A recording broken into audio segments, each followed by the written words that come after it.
Twitter পুরো একটু খেয়াল করো। হ্যালো এভরিওয়ান, আসসালামু আলাইকুম।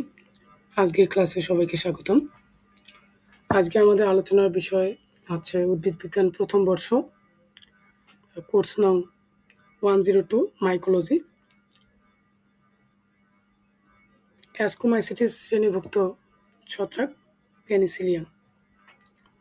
তো এর পূর্বে আরও দুইটি ক্লাস হয়েছে এই চ্যাপ্টারের উপর, যেটা পার্ট 1 এবং পার্ট 2।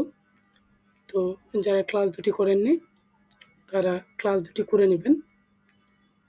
আর আজকের ক্লাসটি সবার জন্য খুবই গুরুত্বপূর্ণ, বিশেষ করে যারা ন্যাশনাল ইউনিভার্সিটি অথবা টাবি অধিভুক্ত 7 কলেজে আছেন তাদের জন্য। তো সবাই প্রথম থেকে শেষ পর্যন্ত ভিডিওটি না টেনে দেখবেন। তো শুরু করা যাক আজকের আলোচনা। তো পেনিসিলিয়াম হচ্ছে অ্যাস্কোমাইসিটিস শ্রেণীভুক্ত একটি ছত্রাক। ওকে, পেনিসিলিয়াম গণটি ইউরোটিয়ালেস বর্গের এবং ট্রাইকোমাইসি গোত্রের অন্তর্গত একটি ছত্রাক। ওকে, এই গণটির প্রজাতির সংখ্যা প্রায় 249টি। ওকে, তো এটি সম্পর্কে আজকে আমরা ভালো একটা ধারণা নেওয়ার চেষ্টা করব। তো পেনিসিলিয়াম আলোচনা করতে গেলে প্রথমে যে বিষয়টা আসে সেটা হচ্ছে পেনিসিলিয়ামের বৈশিষ্ট্য। তো বৈশিষ্ট্যের মধ্যে প্রথম যে বৈশিষ্ট্যটা আছে যে সাধারণ স্বভাব। এটি একটি ফাঙ্গাস বা ফাঙ্গি, ঠিক আছে, যে ছত্রাক প্রধানত মৃত জৈব পদার্থের উপর বৃদ্ধি পায়। মৃত যে সকল প্রাণী দেহ হইতে পারে, তারপর হচ্ছে উদ্ভিদ দেহ হইতে পারে, এটা পচনশীল শাক সবজি হইতে পারে, তারপর হচ্ছে লেবু জাতীয় যে সকল ফল আছে, যেমন হচ্ছে বলতে পারি লেবু, কমলা লেবু, বাতাবি লেবু, তারপর হচ্ছে আমলকি ইত্যাদির উপর এরা বৃদ্ধি পায়। ওকে, তারপর 2 নম্বর পয়েন্ট আসে যে আকার সূক্ষ্ম শাখাযুক্ত এবং দুহার মতো মাইসিলিয়াম। তাহলে তো এর যে মাইসিলিয়ামটা আছে এটা হচ্ছে দুহা। দুহা বলতে কি বোঝায়? যে এটা হচ্ছে সুতার ন্যায়। ওকে, আমি একটু যদি আন্ডারলাইন করে দিই, যে দুহা অর্থ হচ্ছে সুতার ন্যায়। ওকে, সুতার ন্যায় মাইসিলিয়াম এবং অতি সূক্ষ্ম এবং শাখাযুক্ত। অতি সূক্ষ্ম বলতে এটা আমরা খালি চোখে কখনোই দেখা সম্ভব না বা দেখতে পারবো না। এটা দেখতে হলে অবশ্যই অণুবীক্ষণ যন্ত্রের প্রয়োজন হবে। এবং শাখাযুক্ত, শাখাযুক্ত মানে বুঝি যে এর অনেকগুলা ডালপালা থাকবে আর কি। ওকে, তো 3 নম্বর পয়েন্ট আসি যে হচ্ছে আকার। আকার বললাম, তো রং। বর্ধিত কলোনি সাধারণত নীল, সবুজাভ বা হলুদাভ বর্ণের। তো সাধারণত মাইসিলিয়ামের যে বডিটা এটা মূলত স্বচ্ছ বা কি বলবো, মূলতই হচ্ছে স্বচ্ছ, কিন্তু এই পেনিসিলিয়াম এক ধরনের স্পোর সৃষ্টি করে যেটার নাম হচ্ছে কনিডিয়া। ঠিক আছে, এই কনিডিয়াগুলো এরা প্রচুর পরিমাণে সৃষ্টি করে এবং এই যে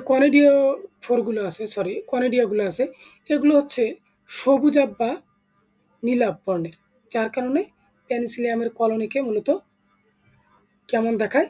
নীল দেখায় অথবা সবুজ দেখায়। ওকে, যার কারণে এই পেনিসিলিয়ামকে আমরা কি বলে থাকি? নীলাভ বা সবুজাভ মোল্ডো বলে থাকি। ওকে, তার পরবর্তী পয়েন্ট হচ্ছে স্পোর উৎপাদন। যে কনিডিয়া আছে যে মূলত এরা মূলত অযৌন জননের মাধ্যমে বংশ বিস্তার করে। তো অযৌন জননের একক আমরা তো মূলত জানি যে স্পোর। তো এই কনিডিয়া নামক মূলত স্পোর সৃষ্টির মাধ্যমে কি করে পেনিসিলিয়াম বংশ বৃদ্ধি করে থাকে। ওকে, 5 নম্বর পয়েন্ট হচ্ছে সেক্সুয়াল রিপ্রোডাকশন। তো পেনিসিলিয়াম মূলতই কি করে? অ্যাসেক্সুয়াল রিপ্রোডাকশনের মাধ্যমেই তার বংশ বিস্তার করে, কিন্তু খুবই কম সংখ্যক প্রজাতি যারা কি করে সেক্সুয়াল রিপ্রোডাকশনের মাধ্যমে বংশবৃদ্ধি করে। এবং এই সেক্সুয়াল যে রিপ্রোডাকশন আছে সেটা কি করে অ্যাস্কোস্পোর উৎপাদন করতে পারে, অর্থাৎ কিছু প্রজাতি যৌনভাবে অ্যাস্কোস্পোর উৎপাদন করতে পারে, আর যার মাধ্যমে সে কি করে সেক্সুয়াল রিপ্রোডাকশনের মাধ্যমে নিজের বংশ বৃদ্ধি করে, অর্থাৎ নিজের মানে যে বাচ্চা কাচ্চা এগুলো আর কি বৃদ্ধি করে আর কি। তো পরবর্তীতে আসি পেনিসিলিয়ামের বাসস্থান। তো যে পেনিসিলিয়াম আছে, যে এই পেনিসিলিয়াম মূলত পচা যে সকল বস্তু আছে মূলত হচ্ছে মৃতজীবী। মৃতজীবী বলতে কি বোঝায়, যে হচ্ছে যে সকল ছত্রাক, মৃত জীবদেহ, তারপর হচ্ছে উদ্ভিদ দেহ।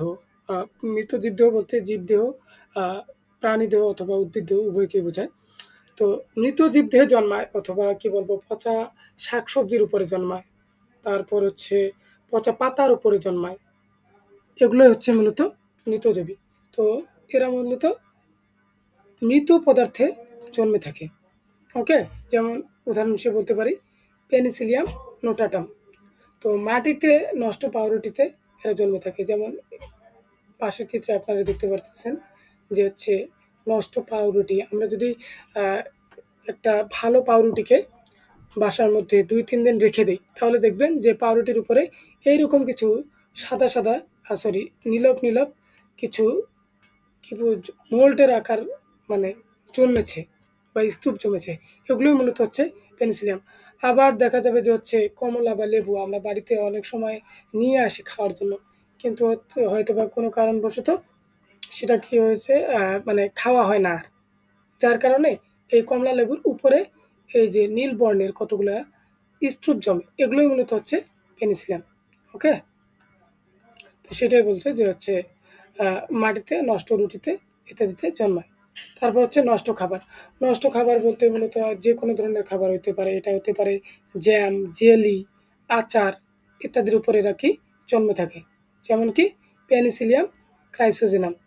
এই পেনিসিলিয়াম নোটাটাম, এইখানে যে টার্মটা আছে পেনিসিলিয়াম নোটাটাম এবং পেনিসিলিয়াম ক্রাইসোজেনাম, এই দুইটা মূলত একই ধরনের, একই সমনাম, ঠিক আছে, কিন্তু এই পেনিসিলিয়াম ক্রাইসোজেনাম যেটা আছে এটা বেশি গ্রহণযোগ্য বর্তমানে। ওকে, এটা একটি লক্ষণীয়। তারপর হচ্ছে বায়ুমণ্ডলে যে পেনিসিলিয়াম আছে যেটা, এটা অত্যন্ত সূক্ষ্ম, যেটা হচ্ছে এর স্পোরগুলা কখনো কখনো মাইক্রোস্কোপেও দেখা সম্ভব নয়, যার কারণে এরা অত্যন্ত হালকা, যার ফলে বায়ুমণ্ডলেও এরা কি থাকে মানে এদের প্রভাবটা দেখা যায় আর কি। উদাহরণ হিসেবে পেনিসিলিয়াম উরিকিউফোর্টি, ওকে, ব্লু চিজ তৈরিতে ব্যবহৃত হয় মূলত এটা। 4 নম্বরে আসি যে উদ্ভিজ্জ পদার্থে, যেমন পচা ফল, গাছপালা ইত্যাদি, একটু আগে যেটা বললাম যে হচ্ছে পচনশীল শাকসবজি, তারপর হচ্ছে বিশেষ করে লেবু জাতীয় যে সকল ফল আছে, যেমন বলতে পারি আমরা কমলা লেবু, লেবু, বাতাবি লেবু, তারপর হচ্ছে আপেল, জলপাই, আমলকি, এই সকল পদার্থে বেশি জন্মে থাকে। ওকে, উদাহরণ হিসেবে বলতে পারি পেনিসিলিয়াম আইটালিকাম। ওকে, যেমন কমলা ও অন্যান্য ফল। তারপর হচ্ছে আর্দ্র এবং শীতল পরিবেশে। তো দেখা যায় যে আর্দ্র বলতে কি বোঝায়, যে হচ্ছে ভেজা যে সকল পরিবেশ, এবং শীতল বলতে কি বোঝায় যে ঠান্ডা পরিবেশ। তো আর্দ্র এবং এই শীতল পরিবেশে পেনিসিলিয়ামের কোনো কোনো প্রজাতি জন্মাতে দেখা যায়। এক্সাম্পল হিসেবে দেওয়া আছে যে কি পেনিসিলিয়াম গ্লাউকাম, এবং এটাও কি করে কিছু ব্লু চিজে মানে এটা জন্মায় আর কি। ওকে, ব্লু চিজ মূলত মূলত চিজটা কি আমরা যেমন পিৎজা যেটা আছে ওইটা খাওয়ার সময় বা যে স্লাইসগুলো আছে টান দিলে চুইং গামের মতো একটু উপরে উঠে আসে না, ওইটাই মূলত চিজ, ঠিক আছে। এটা বিভিন্ন কালার ইউজ করা হয়, সেরকম হচ্ছে ব্লু চিজ।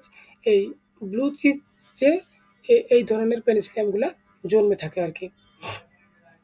তো পরবর্তীতে আসি পেনিসিলিয়ামের কনিডিউফর। তো এটা পেনিসিলিয়াম যে ছত্রাকের গ্রুপটা আছে তার মধ্যে সবচেয়ে হট টপিক হচ্ছে এইটা। তো যদি বলেন যে ভাই এই টপিক থেকে প্রশ্ন আসার সম্ভাবনা কোন টপিক থেকে বেশি, তো আমি বলবো এইটা। ঠিক আছে, তো এটার উপরে আপনার 3 স্টার দিয়ে রাখেন। ওকে, এটা অনেক গুরুত্বপূর্ণ এবং পরীক্ষায় সবসময় আসতে দেখা যায়। তো মনোযোগ সহকারে ভালোভাবে বোঝার চেষ্টা করবে যা মূলত আসলে কোয়ান্টিটি ফোর কী। ওকে, তো আগে আমি চিত্রের মাধ্যমে বুঝাই, তারপরে হচ্ছে এইখানে আসলে আপনাদের জন্য ইজি হবে। যে কোয়ানিডিও ফোর যেটা আছে এটা হচ্ছে একটা বিশেষ ধরনের হাইফি, যেটা হচ্ছে ছত্রাকের যে দৈহিক হাইফি আছে, এই দৈহিক হাইফির যে কোনো স্থান থেকে সৃষ্টি হতে পারে পেনিসিলিয়ামের ক্ষেত্রে। ওকে, যে এটা দেখতে পারতেছেন যে পেনিসিলিয়ামের যে দৈহিক হাইফি আছে এইটাই মূলত হচ্ছে মেইন হাইফি, এবং এই হাইফি থেকে মূলত এই কনিডিওফোরের সৃষ্টি হয়েছে। এইখান থেকে মূলত এই স্থান পর্যন্ত হচ্ছে কনিডিওফোর। ওকে, তো এইটাই মূলত হচ্ছে কনিডিও ফোর। তো কনিডিও ফোর কি, যে হচ্ছে কনিডিও হচ্ছে ছত্রাকের এক ধরনের বিশেষ হাইফি। ওকে,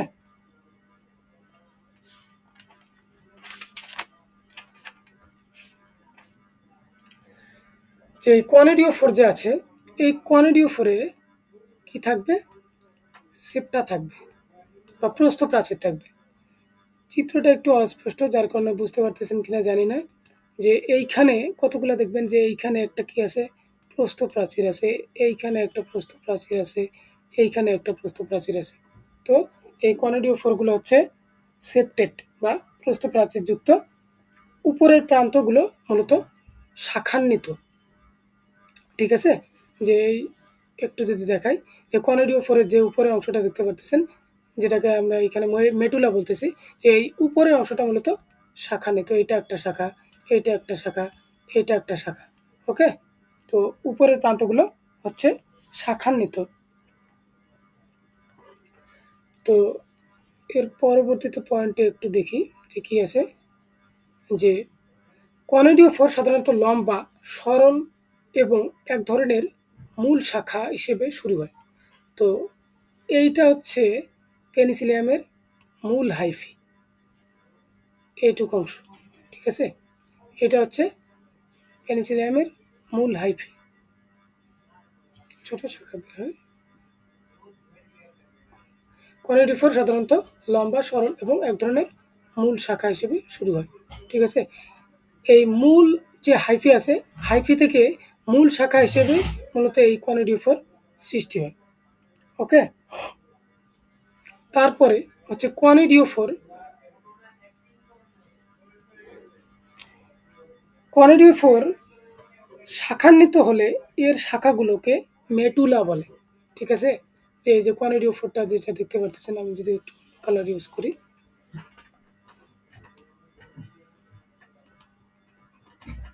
যে কনিডিওফোরগুলো যখন কি হচ্ছে, যে শাখায় পরিণত হচ্ছে, এটা একটা শাখা, এটা একটা শাখা, এটা একটা শাখা, এই শাখায় যখন পরিণত হচ্ছে, এই শাখাগুলোকে আমরা বলতেছি কি, মেটুলা। ঠিক আছে, তো মেটুলা। তার পরবর্তীতে আসি, শাখা, মূল শাখা থেকে ছোট ছোট শাখা বের হয়, যাকে আমরা কি বলি, মেটুলা বলি। ঠিক আছে, মেটুলা থেকে আরও সূক্ষ্ম শাখা বের হয়, যেগুলোকে আমরা কি বলি, ফায়ালিডস বলি। যে এই যে মেটুলা, মেটুলা দেখেন আবার এইখানে আবার কি হয়েছে, অনেকগুলো শাখায় বিভক্ত হয়েছে, যেগুলোকে আমরা বলতেছি কি, ফায়ালিডস বা স্টেরিগমাটা। ঠিক আছে, স্টেরিগমাটা, এটা একটা শাখা, এটা একটা শাখা, এইটা একটা শাখা। তো অনেকগুলো এরকম শাখায় বিভক্ত হয়েছে। তাহলে আমরা কি বলতেছি, যে দৈহিক হাইফি থেকে যে মূল শাখা বের হয় সেটাকে আমরা বলতেছি কনিডিওফোর। তারপর কনিডিওফোর যখন কি শাখায় পরিণত হচ্ছে, সেটাকে আমরা বলতেছি মেটুলা। মেটুলা এবং মেটুলা যখন অনেকগুলো শাখায় পরিণত হচ্ছে, তখন এটাকে আমরা বলতেছি ফায়ালিড বা স্টেরিগমাটা। এবং এই ফায়ালিড বা স্টেরিগমাটার প্রান্তে বৃত্তাকার বা গোলাকার কতগুলো স্পোর সৃষ্টি হয়, যেগুলোকে আমরা কি বলতেছি, কনেডিয়াম। ওকে, তো এগুলো হচ্ছে কি, কনেডিয়াম। এই বৃত্তাকার যে অবয়বগুলো দেখতে পারতেছেন, এগুলোই মূলত হচ্ছে কি, কনেডিয়াম। তো রেমি মেটুলা ফায়ালিড কনিডিয়ার চেনকে একত্রে ফ্যালিট হেড বলা হয়। ঠিক আছে, যে এইখান থেকে যদি রেমি, তো রেমি মূলত কি, রেমি হচ্ছে মেডুলার নিচের শাখা সৃষ্টিকারী কোষগুলোকে আমরা বলি মেডুলা। তো এই যে মেডুলা যে আছে, মেডুলার নিচে, ঠিক আছে, এই মেডুলার এই নিচের দিকে শাখা সৃষ্টিকারী কোষগুলোকে কি বলি আমরা, মেডুলা। তো সেটাই বলছে যে রেমি, মেডুলা, ফায়ালিট এবং কনিডিয়ার চেনকে একত্রে কি বলি আমরা, কনিডিয়াল হেড বলি। তো এই যে এইখান থেকে মূলত এই যে চেনগুলা থেকে শুরু করে এইটুকু অংশকে আমরা বলতেছি কি, কনিডিয়াল হেড। ঠিক আছে, এইখান থেকে এই অংশটাকে আমরা বলতেছি কনিডিয়াল হেড। ওকে, আর কনিডিয়াল যে হেড আছে, এই হেডটাকে দেখতে অনেকটা ঝাড়ুর মতো দেখায়। যে আমরা বিভিন্ন সিরিজ বা মুভিতে দেখে থাকি যে হচ্ছে যে সকল কি বলে ভিলিয়ান চরিত্রে যারা থাকে পিচাস, তারা এক ধরনের ঝাড়ুতে করে এক জায়গা থেকে অন্য স্থানে স্থানান্তর করে। সেই ঝাড়ুগুলো মূলত দেখতে এইরকম। এইটাতে হয়তো বা অনেকটা বোঝা যাচ্ছে না, আমি একটু যদি উপরে যাই, যে এইটা দেখেন যে হচ্ছে অনেকটাই ঝাড়ুর মতো দেখতে মনে হয়। ঠিক আছে, সরি,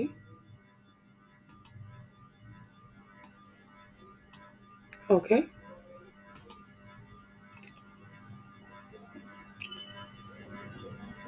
তো এই যে কনিডিয়াল যে হেড আছে, এটাকে দেখতে কি মনে হয়, অনেকটা ঝাড়ুর মতো মনে হয়, যার কারণে একে আমরা বলতেছি কি, পেনিসিলাস। ওকে, এই অংশটাকে আমরা বলতেছি কি, পেনিসিলাস। তারপরে আসি ফায়ালিটস, কনিডিয়া। তো কনিডিয়া উৎপাদন, যে ফায়ালিটসের চূড়ায় থেকে গোলাকৃতির কি করা হয়, কনিডিয়া তৈরি হয়। যেটা একটু আগে আমি আলোচনা করলাম, যে ফায়ালিটস যেটা আছে, এই যে ফায়ালিটস অর্থাৎ মেডুলার যে শাখাগুলো, এগুলোকে আমরা বলতেছি ফায়ালিটস। এবং এই ফায়ালিটসের প্রান্তে যে সকল বৃত্তাকার বা গোলাকৃতির যে বস্তুগুলো দেখতে পারতেছি, এগুলো মূলত কনিডিয়া। তো এইখানে এইটা বলা হয়েছে যে ফায়ালিটসের চূড়া থেকে গোলাকৃতির কি হয়, কনিডিয়া তৈরি হয়। ওকে, পরবর্তী পয়েন্ট হচ্ছে কি, স্পোর অ্যারেঞ্জমেন্ট। ঠিক আছে, কনিডিয়া সাধারণত চেইন আকারে লম্বা লম্বা লাগানো থাকে। তো দেখেন যে হচ্ছে এই যে কনিডিয়া একটা, এটা একটা কনিডিয়া, এটা একটা কনিডিয়া, এগুলো কি থাকে, চেইন আকারে, মানে একটার পর একটা শৃঙ্খল আকারে কি থাকে, সাজানো থাকে। তো মোটামুটি এইটুক ছিল কনিডিওফোরের গঠন। ঠিক আছে, তো স্লাইডে অনেক কিছুই হচ্ছে স্কিপ আছে, এটা ইচ্ছাকৃতভাবে দেওয়া হয়েছে যাতে আপনারা বই একটু হলেও পড়েন। ঠিক আছে, যার কারণে সব ইনফরমেশন এখানে দেওয়া হয়নি।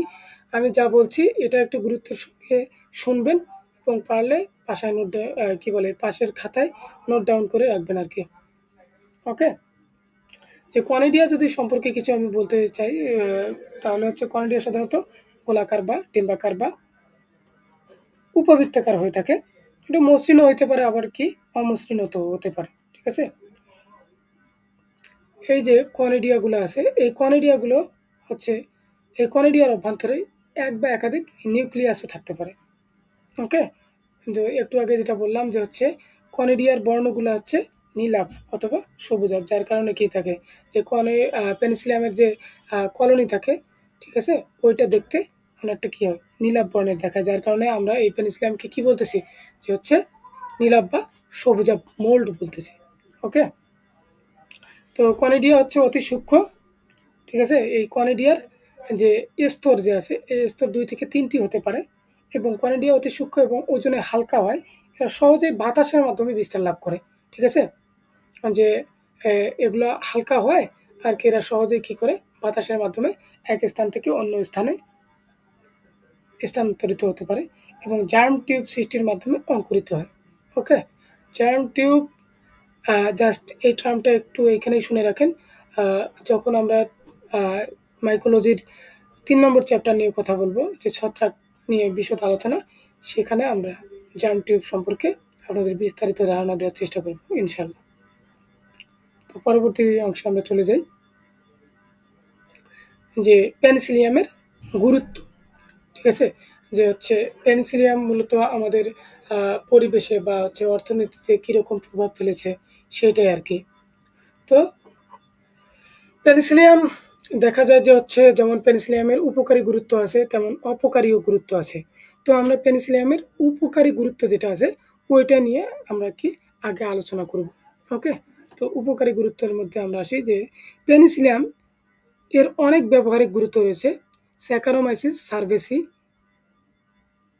এবং অ্যাসপারজিলাস এর পরেই পেনিসিলিয়াম ব্যবহারের দিক থেকে তৃতীয় গুরুত্বপূর্ণ ছত্রাক, অর্থাৎ যে স্যাকারোমাইসিস সার্ভেসি এটা মূলত অ্যাস্কোমাইসিটিস শ্রেণীর একটি ছত্রাক এবং অ্যাসপারজিলাস এটা হচ্ছে অ্যাস্কোমাইসিটিস শ্রেণীর ছত্রাক। ঠিক আছে, এদের যে ব্যবহার রয়েছে এর এই স্যাকারোমাইসিস সার্ভেসি এবং অ্যাসপারজিলাসের ব্যবহারের পরে পরেই হচ্ছে কি পেনিসিলিয়ামের ব্যবহারিক দিক থেকে তৃতীয়তম ছত্রাক।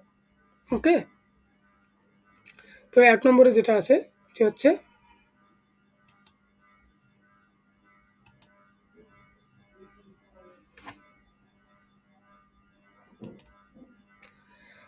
স্যার আলেকজান্ডার ফ্লেমিং ১৯২৯ সালে পেনিসিলিয়াম ক্রাইসোজেনাম নামক ছত্রাক থেকে প্রথম পেনিসিলিন নামক অ্যান্টিবায়োটিক তৈরি করেন।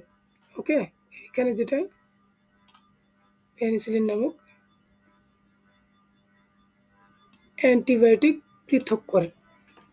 এই অ্যান্টিবায়োটিক দ্বারা বহু জীবাণুঘটিত রোগ নিরাময় করা সম্ভব হয়েছে। ঠিক আছে, তো স্যার আলেকজান্ডার ফ্লেমিং ১৯২৯ সালে এই পেনিসিলিয়াম ক্রাইসোজেনাম, তো তখনকার নাম ছিল হচ্ছে পেনিসিলিয়াম নোটাটাম, যেটা থেকে তিনি প্রথম পেনিসিলিন নামক অ্যান্টিবায়োটিক আবিষ্কার করেন এবং পৃথিবীর প্রথম অ্যান্টিবায়োটিকই হচ্ছে মূলত এই পেনিসিলিন। ঠিক আছে, তো এইটা অনেক কি করে জীবাণুঘটিত রোগ নিরাময়ে সহায়তা করে। যেমন বিশেষ করে আমি যদি বলি ডায়াবেটিস রোগ নিরাময়ে আমাদের পেনিসিলিন বা ইনসুলিন গ্রহণ করা হয়, সেইটাও মূলত হচ্ছে পেনিসিলিয়াম থেকেই তৈরি করা হয় আর কি। আধুনা অর্থাৎ আধুনিক যুগে, আধুনা শব্দটির অর্থই মূলত হচ্ছে আধুনিক। ঠিক আছে, আধুনিক যুগে পেনিসিলিয়াম ক্রাইসোজেনাম এর বিভিন্ন স্ট্রেন থেকে প্রধানত পেনিসিলিন উৎপাদন করা হয়। অর্থাৎ যে পেনিসিলিয়াম ক্রাইসোজেনামের কতগুলো আবার রয়েছে প্রকার, সেগুলো থেকেই মূলত কী করা হয় পেনিসিলিয়াম উৎপাদন করা হয়। পেনিসিলিন ব্যাকটেরিয়া গঠিত অনেক রোগকে ব্যবহৃত হয়। যে পেনিসিলিন যেটা আছে, পেনিসিলিন হচ্ছে এক ধরনের অ্যান্টিবায়োটিক যেটা হচ্ছে কী করে ব্যাকটেরিয়া গঠিত অনেক রোগে কী করা হয় ব্যবহার করা হয়। তো এইখানে দেখা যাচ্ছে যে পেনিসিলিয়াম ক্রাইসোজেনাম এবং পেনিসিলিয়াম নোটাটাম সহনাম। আমি ভিডিওর প্রথমেই যেটা বলেছিলাম যে পেনিসিলিয়াম ক্রাইসোজেনাম এবং পেনিসিলিয়াম নোটাটাম মূলত একই নাম, কিন্তু বর্তমানে যে নামটি বেশি গ্রহণযোগ্য সেটা হচ্ছে কি পেনিসিলিয়াম ক্রাইসোজেনাম। ওকে, এই নামটা বেশি প্রচলিত। তো ২ নম্বরে যদি আমরা আসি যে পেনিসিলিয়াম গ্রাইসোফুলভান, পেনিসিলিয়াম গ্রাইসোফুলভান থেকে কি করা হয় গ্রাইসোফুলভিন নামক এক ধরনের অ্যান্টিবায়োটিক উৎপাদন করা হয় আর কি। ওকে, হচ্ছে কি পেনিসিলিয়াম গ্রাইসোফুলভান থেকে গ্রাইসোফুলভিন নামক অ্যান্টিবায়োটিক উৎপাদন করা হয়। এই অ্যান্টিবায়োটিক বিভিন্ন চর্মরোগে ব্যবহার করা হয়। ঠিক আছে, এই যে অ্যান্টিবায়োটিক কী করা হয় বিভিন্ন চর্মরোগে ব্যবহার করা হয়। চর্মরোগ বলতে বোঝায় যে হচ্ছে বিভিন্ন ধরনের ফুসকুড়ি বা চুলকানি, অথবা হচ্ছে হাত থেকে বা চামড়া যে মানুষের আছে বা প্রাণীর চামড়া আছে এইখান থেকে চামড়া উঠে যাওয়া, এগুলোই মূলত হচ্ছে এক ধরনের চর্মরোগ। আর মজার ব্যাপার হচ্ছে যে মানুষের মাথায় যে খুশকিটা হয় এটাও মূলত এক ধরনের ছত্রাক ঘটিত রোগ। ঠিক আছে, এটাও এক ধরনের স্কিন ডিজিজ। ওকে, তো ৩ নম্বরে আসি যে পেনিসিলিয়ামের কয়েকটি প্রজাতির সহায়তায় বিভিন্ন রকম জৈব অ্যাসিড উৎপাদন করা হয়। যে পেনিসিলিয়াম যে আছে এর অনেকগুলো প্রজাতি থেকে কি করা হয় জৈব অ্যাসিড উৎপাদন করা হয় আর কি। যেমন কি বলা হয় ফিউমারিক অ্যাসিড, তারপর হচ্ছে oxalic acid, gluconic acid, citric acid, gallic acid ইত্যাদি এগুলো কী করা হয়, তৈরি করা হয়। তারপরে 4 নম্বর পয়েন্টে আসি যে পেনিসিলিয়াম জাভনিকাম থেকে ভিটামিন, প্রোটিন, চর্বি ইত্যাদি উৎপাদন করা হয়। যে জাভনিকাম আছে, পেনিসিলিয়াম জাভনিকাম, এইখান থেকে বিভিন্ন ধরনের ভিটামিন, প্রোটিন, তারপর হচ্ছে চর্বি ইত্যাদি জাতীয় খাদ্য কী করা হয়, উৎপাদন করা হয়। তা আমিষ জাতীয় খাদ্য মূলত যেগুলো, ওগুলো হচ্ছে মূলত প্রোটিন। ওকে, তো এই সকল উপাদান কী করা হয়, উৎপাদন করা হয়। এই সকল পদার্থ পরিপূরক খাদ্য হিসেবে ব্যবহৃত হয়। আমরা জানি যে হচ্ছে মানবদেহের জন্য অত্যন্ত গুরুত্বপূর্ণ একটি উপাদান হচ্ছে ভিটামিন, তারপর হচ্ছে প্রোটিন, চর্বি। তো এই উপাদানগুলো কী করা হয়, পেনিসিলিয়াম জাভনিকাম থেকে তৈরি করা হয়। ওকে, তারপরে আসি 5 নম্বরে, পেনিসিলিয়াম পাটুলাম থেকে কি পেটুলিন নামক এক ধরনের অ্যান্টিবায়োটিক তৈরি করা হয়, যা ছত্রাক এবং ব্যাকটেরিয়া গঠিত রোগে ব্যবহৃত হয় আর কি। ওকে, যে পেনিসিলিয়াম যে ছত্রাকের যে গ্রুপটা আছে, এই গ্রুপের একটা সদস্য হচ্ছে কি যে পেনিসিলিয়াম পাটুলাম। তো সেইখান থেকে কী করা হয়, পাটুলিন নামক অ্যান্টিবায়োটিক উৎপাদন করা হয়, যেটা কী হয়, ছত্রাক গঠিত রোগ এবং ব্যাকটেরিয়া গঠিত রোগে ব্যবহার করা হয়। তারপরে হচ্ছে কি 7 নম্বর পয়েন্ট, যে পেনিসিলিয়াম স্পাইনুলোসাম এর সহায়তায় নীল রং প্রস্তুত করা হয়। যে আমরা যে কালার হিসেবে ব্যবহৃত যে নীল রং, সেটা হচ্ছে কি পেনিসিলিয়াম স্পাইনুলোসাম থেকে প্রস্তুত করা হয় আর কি। ঠিক আছে, এছাড়াও পনিরের আকর্ষণীয় নীল বর্ণ সুগন্ধি করার জন্য পেনিসিলিয়াম রোকুফোর্টি এবং পেনিসিলিয়াম ক্যামেমবার্টি ছত্রাক ব্যবহার করা হয়। ঠিক আছে, যে হচ্ছে যে পেনিসিলিয়াম যে আছে, এই পেনিসিলিয়ামের বিভিন্ন প্রজাতি থেকে নীল বর্ণের পনির যে আছে, আমরা যেটা খাদ্য হিসেবে গ্রহণ করে থাকি, এর মূলত এটা হচ্ছে, আমি যদি বলি বিভিন্ন বর্ণের পাওয়া যায়, সাদা বর্ণের, তারপর হচ্ছে গোলাপি বর্ণের, নীল বর্ণের।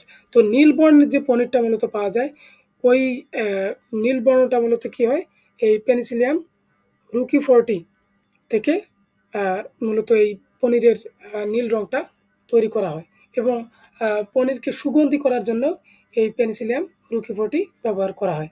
এবং আরও একটা ছত্রাক আছে, যেটাকে বলতেছি আমরা কি পেনিসিলিয়াম ক্যামেমবার্টি। ঠিক আছে, এছাড়াও খাদ্য ও জৈববস্তু সংরক্ষণে পেনিসিলিয়াম থেকে উৎপাদিত পেনিসিলিন ব্যবহার করা হয়। এছাড়াও বিভিন্ন ধরনের খাদ্যবস্তু যেগুলো হচ্ছে আমরা সংরক্ষণে পেনিসিলিয়াম ব্যবহার করে থাকি আর কি। অর্থাৎ পেনিসিলিয়াম থেকে উৎপাদিত পেনিসিলিন ব্যবহার করা হয় আর কি। ওকে, তো এটা গেল হচ্ছে আমাদের পেনিসিলিয়ামের উপকারী ভূমিকা। এর পরবর্তীতে আমরা আসবো অপকারী গুরুত্ব যেটা আছে সেটা, বা অপকারী ভূমিকায়। তো পেনিসিলিয়ামের বিভিন্ন প্রজাতি শাক, সবজি ও অন্যান্য অনেক খাদ্য পচন ঘটায়। একটু আগে যেটা বললাম যে হচ্ছে যে পেনিসিলিয়াম যে গ্রুপটি আছে, এটা হচ্ছে মূলত পচনশীল ফলমূল, শাক সবজি এগুলোর উপরে কি করে জন্মায়, এবং কি ওই ফল বা শাক সবজিকে কী করে টোটালি নষ্ট করে দেয় আর কি।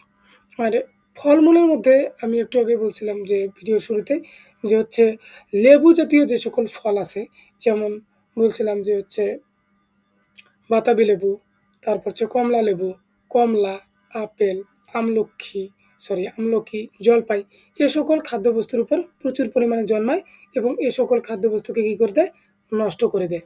ওকে, তারপর হচ্ছে জ্যাম জেলি, যে আমরা বিভিন্ন ধরনের যে আচার তৈরি করি, জ্যাম জেলি তৈরি করি, এগুলো যদি অনেক দিন ধরে রেখে দেওয়া হয় কোনো প্রিজারভেটিভ ছাড়া, তাহলে দেখবেন যে এর উপরে এক ধরনের হালকা সবুজ বর্ণের মোল্ড জন্মেছে। ঠিক আছে, এগুলো মূলত হচ্ছে পেনিসিলিয়াম, যেটা কী করে খাদ্যবস্তুকে নষ্ট করে দেয়। যেমন সেটা বলছে কি জ্যাম, জেলি, আচার, পনির, মাখন ইত্যাদি খাদ্যবস্তু নষ্ট করে।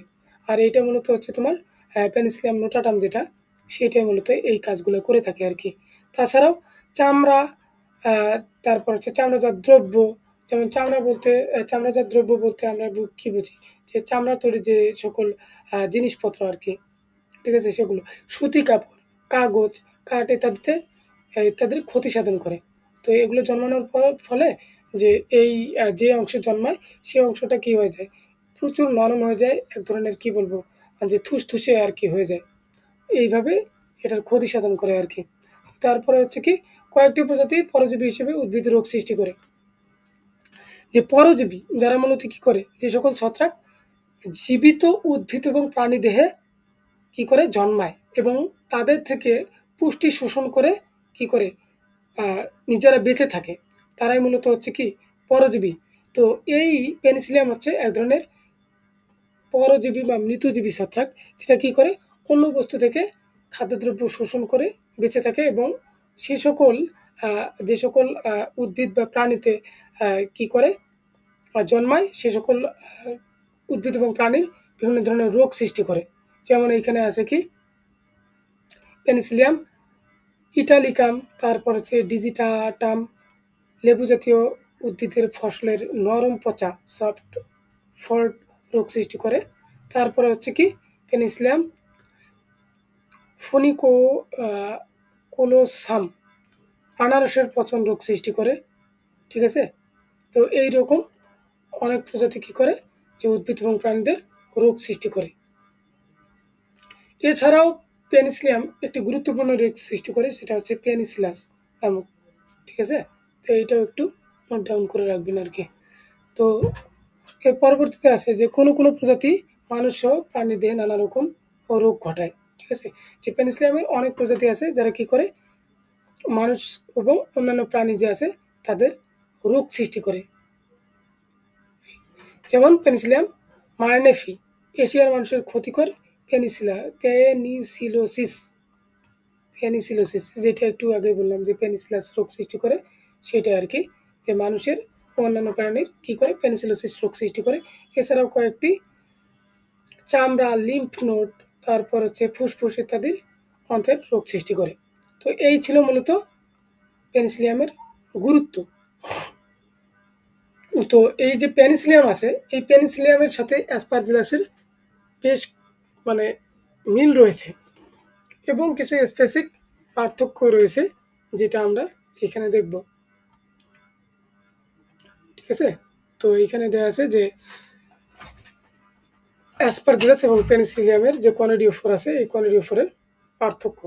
ঠিক আছে, তো আমরা এখন এই বিষয়ে একটু জানার চেষ্টা করব। যে প্রথমে আসি পেনিসিলিয়াম। যে পেনিসিলিয়াম এর অযৌন জননের সময় মাইসিলিয়াম অঙ্গজ কোষ হতে কনিডিওফোর উৎপন্ন হয়। অর্থাৎ যে পেনিসিলিয়াম আছে, এই পেনিসিলিয়াম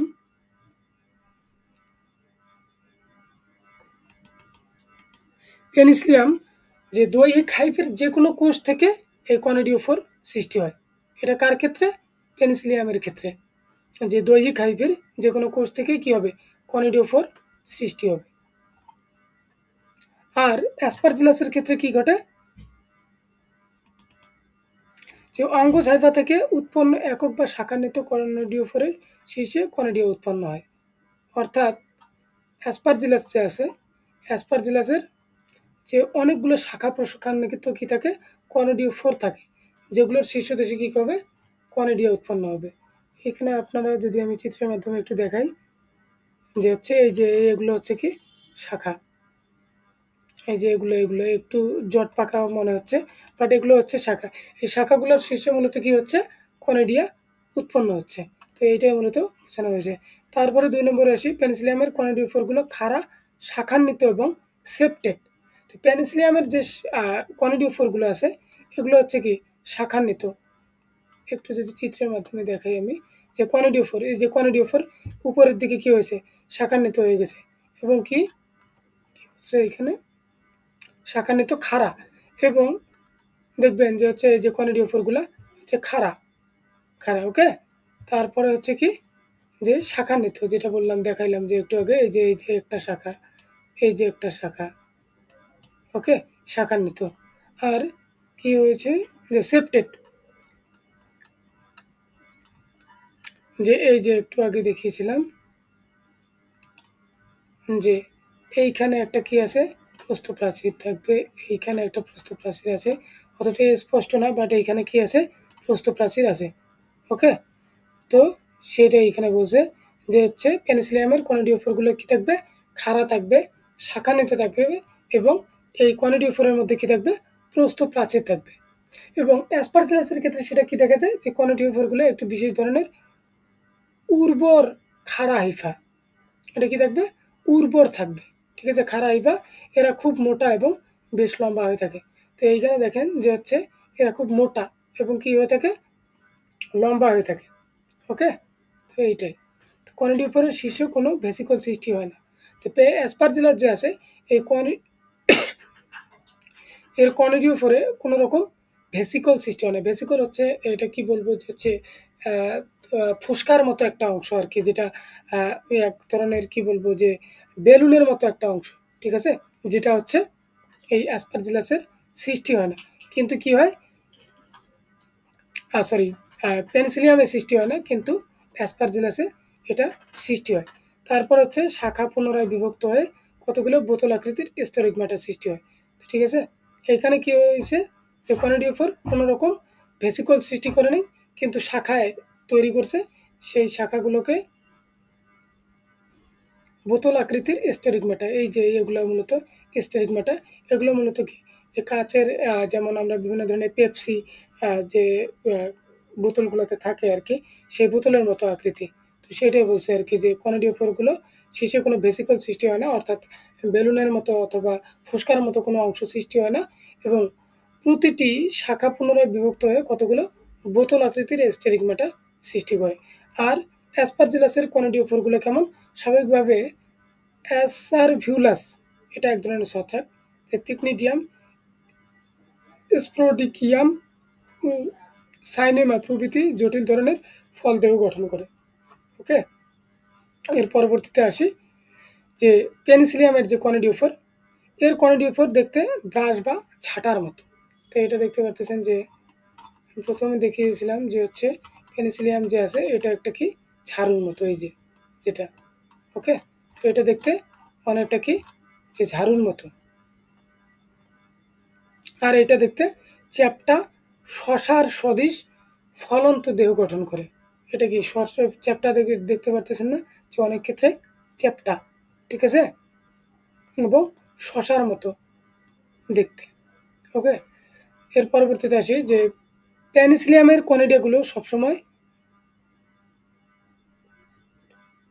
বেসিপটা বেসিপটাল চেইন উৎপন্ন করে। আর এটা কি করে, অ্যাক্রোপেটাল, এটা হচ্ছে কি বেসিপিটাল, আর এটা হচ্ছে অ্যাক্রোপেটাল ও বেসিপিটাল উভয় উৎপন্ন করে, ঠিক আছে।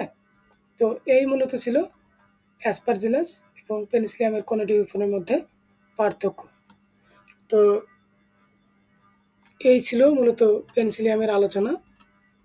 তো পরবর্তীতে ক্লাসে আমরা অ্যাসকোমাইসিস শ্রেণীর অন্তর্ভুক্ত যে সকল ছত্রাক আছে ওগুলো নিয়ে আবার আলোচনা করব। তো সেই পর্যন্ত সবাই সুস্থ থাকবেন, এবং যারা এই চ্যানেলে নতুন যুক্ত হয়েছেন তাদের কাছে অনুরোধ থাকবে যে হচ্ছে চ্যানেলটিকে সাবস্ক্রাইব করে বেল আইকনটি অন করে রাখার জন্য, যাতে আমাদের প্রতিটি ক্লাস আপলোড করার সাথে সাথে আপনাদের এখানে নোটিফিকেশন চলে যায়। এবং কোনো টপিক যদি বুঝতে সমস্যা হয় তাহলে আমাদের ফেসবুক পেজ আছে, সেইখানে হচ্ছে আপনারা কমেন্টের মাধ্যমে জানিয়ে দেবেন অথবা পোস্টের মাধ্যমে জানিয়ে দেবেন, আমরা ওগুলো সমাধান করার চেষ্টা করব। আর আরেকটা কথা যেটা না বললেই নয়, যে হচ্ছে ক্লাস করার পর এবং বই দেখার পর মনে হবে যে ভাইয়া তো অনেক জিনিসই স্কিপ করে গেছে। তো এইখানে যে জিনিসগুলো লাগবে মূলত সেই জিনিসগুলা, মানে যেগুলা জিনিস পরীক্ষাতে আসার মতো সেই জিনিসগুলা নিয়ে আলোচনা করা হয়েছে। এখন একটা জিনিস যদি আপনার পরীক্ষায় না আসে, ওইটা নিয়ে তো মানে পড়ারও কিছু নেই বা পড়ানোর কিছু নেই, আর ওইটাতে সময় দেওয়া অযথা বলে আমি মনে করি। যার কারণে হচ্ছে আপনাদের যতটুকু প্রয়োজন ঠিক ততটুকুই পরিমার্জন করে এখানে উপস্থাপন করা হয়েছে। তো আশা করি এই ক্লাসটিতে সবাই উপকৃত হবেন। তো আজকের মতো এখানেই ক্লাস শেষ করছি। সবাইকে ধন্যবাদ। পরবর্তী ক্লাসের জন্য সবাইকে আমন্ত্রণ রইল। ওকে এভরিওয়ান।